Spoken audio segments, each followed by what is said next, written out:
Bab 775. Semua orang legendal.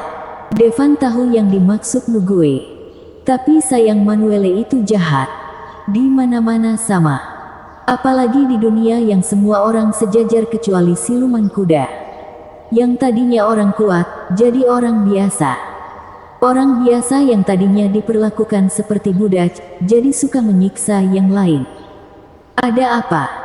Dari hasilnya sudah jelas.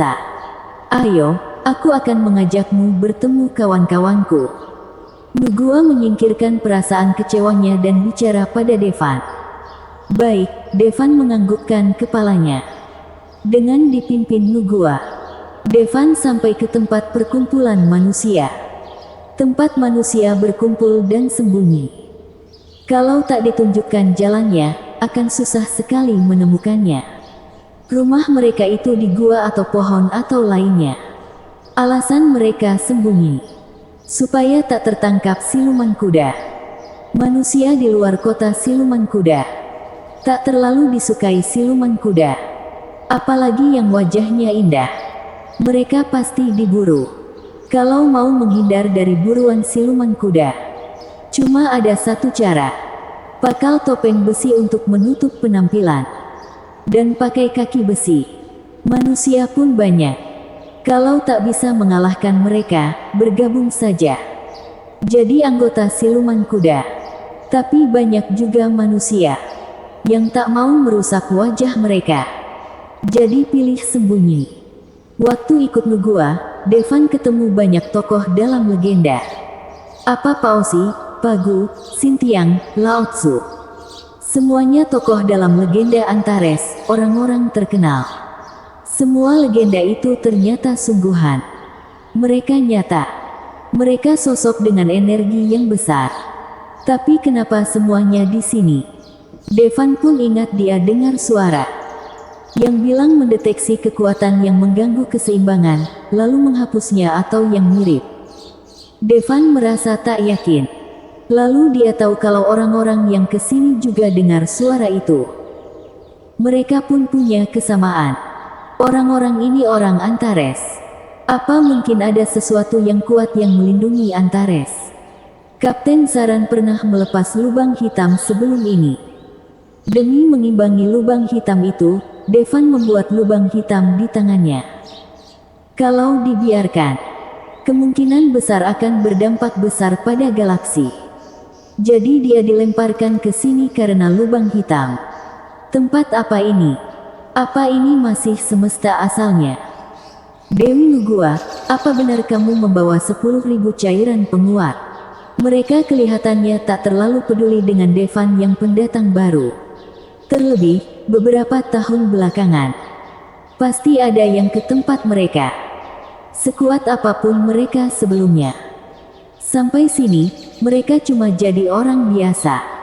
Tapi mereka menyebut diri mereka orang hebat. Kemungkinan mereka mencoba mengenang masa-masa jaya mereka. Yang bicara tadi seorang pria tua dengan janggut putih. Itu Lao Tzu, sangat terkenal di Antares. Setahu Devan, dia sudah mati lama sekali. Ternyata dia ada di benua Asmodes. Benar. Nugua menganggukkan kepalanya, lalu mengatakan, tapi semua itu dengan bantuan Devan aku bisa dapat 10.000 cairan penguat ini. Jadi kalau mau pergi dari sini, aku harus membawanya. Sehabis dengar perkataan Nugua, orang-orang pun melihat ke arah Devan. Kebanyakan dari mereka menatapnya jijik dan curiga. Mereka jelas tak berpikir, Devan, orang yang baru sampai, bisa mengalahkan siluman kuda. Dewi Nugua, dia membantu kamu? Tanya seorang master. Dia itu Sintiang, dewa perang dalam legenda Al Sutra. Tampilkannya tak seperti yang ada di dalam legenda. Tak punya kepala, mata di dada dan pusat sebagai mulut. Sungguhan. Nugua menganggukkan kepalanya. Aku tak percaya. Aku pun tak percaya. Pemuda yang baru sampai paling ketakutan waktu lihat siluman kuda. Orang-orang pun berbincang. Dia benar-benar kuat. Ucap Nugua agak cemberut. Kalau memang sekuat itu, ayo bertarung denganku. Kalau bisa bertahan dari 10 seranganku, aku percaya kamu membantunya.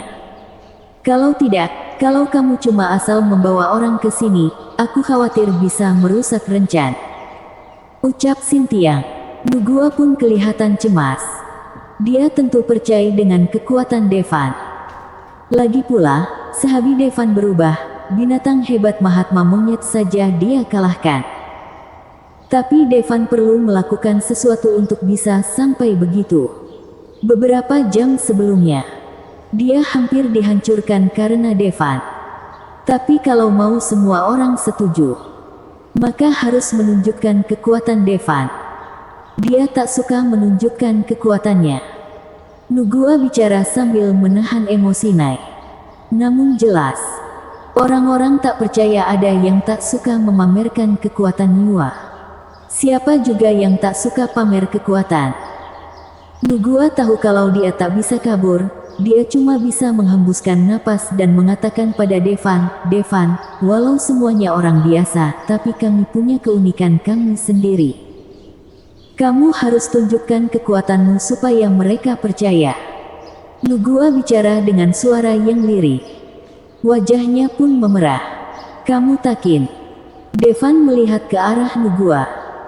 Dia tak peduli kalau harus menunjukkan kekuatannya. Dia masih ingat waktu Nugua memohon ampun padanya. Terlebih, baru ini. Tanpa kekuatan ilahi, wanita yang hebat ini tak bisa menahan dirinya. Nugua memandang tatapan Devan. Dia menelan ludah naik. Dia sudah tak tahan. Demi membuat orang-orang itu percaya, dia harus. Kurasa kita harus yakin pada Dewi Nugua. Seketik, ada yang bicara. Benar, Dewi Nugua tak akan bohong, dia juga membawa 10.000 cairan penguat. Jadi kita sudah punya 1 juta cairan penguat. Itulah yang maksud. Tapi apa kamu tahu 1 juta cairan penguat itu bisa membawa berapa banyak orang keluar dari sini? 10 atau 100? Taib orang yang harus dipilih hati-hati dan yang tak cukup kuat tak memenuhi syarat untuk pergi. Ucap seorang pria tampan. Dia itu raja manusia dalam legenda Paosi. Jelas sekali. Semua orang mau pergi dari tempat ini. Untuk dapat 1 juta cairan penguat mereka butuh waktu lama, biayanya pun juga besar. Dan tak semua orang bisa pergi. Tentu mereka tak mau menyerahkan tempat itu begitu saja. Lagi pula, untuk melaksanakan rencana mereka pun tak mudah. Walau mereka sudah kehilangan kekuatan ilahi mereka masih kuat. Kekuatan mereka sangat khas. Kalau Devan punya kekuatan, mungkin Devan bisa ikut dalam rencana tersebut. Tapi kalau Devan tak punya kekuatan, maka mereka tak akan mengikutkan Devan. Bersambung.